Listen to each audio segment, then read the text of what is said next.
അസ്സലാമു അലൈക്കും വറഹ്മത്തുള്ളാഹി വബറകാതുഹു. കാട്ടിലെ കാഴ്ചകൾ കണ്ടു രസിച്ച ഫീലു നാടുകൂടി ഒന്ന് ചുറ്റിക്കാണാൻ വരികയാണ്. എന്നിട്ട് എന്താ സംഭവിച്ചെന്ന് കൂട്ടുകാർക്ക് അറിയാമോ? ഞാനൊരു കൊച്ചാമി പതിയിലൂടെ ഞാൻ പറയാം. ഒരു നാൾ ഗജരാജൻ കാടും വിട്ട് നടന്നല്ലോ.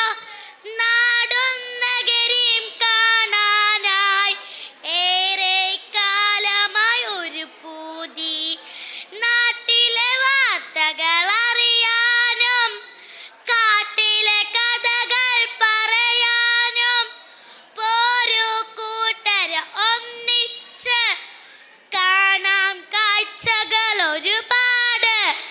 അയ്യോ, ഇതെന്താ റോഡോ തോടോ കുണ്ടും കുഴിയും താണ്ടിയിട്ട് ഏറെ ദൂരം പോയപ്പോൾ ചപ്പും ചവറും മാലിന്യങ്ങൾ റോഡിൻ സ്ഥിതിയോ ദയനീയം. ദേ വരുന്നു മാവേലി വർണ്ണപ്പൂക്കളുമായിട്ട്,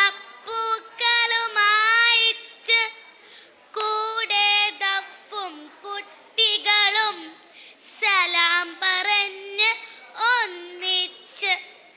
മനസ്സിനുള്ളിൽ ഹർഷത്താൽ ഗമയിലങ്ങനെ നീങ്ങുമ്പോൾ പെട്ടെന്നതാ ബൗ ബൗ ബൗ വീതികൾ തോറും വിലസിടും നായ്ക്കൾ. ജീവന് ഭീഷണിയോ ഓടിയകന്നു ഗജരാജൻ.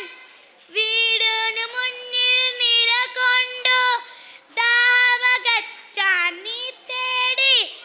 വീടിനകത്തു കടന്നപ്പോൾ ഫോണിൽ ചിലവിടും ബാല്യങ്ങൾ, കൂടെ മുതിർന്നവർ അതുപോലെ. അയ്യോ, എന്ത് കഷ്ടം! ടിവിയിൽ നിന്നും ഉയരുന്നു ബോംബിൻ ധ്വനി മലർച്ചകളും.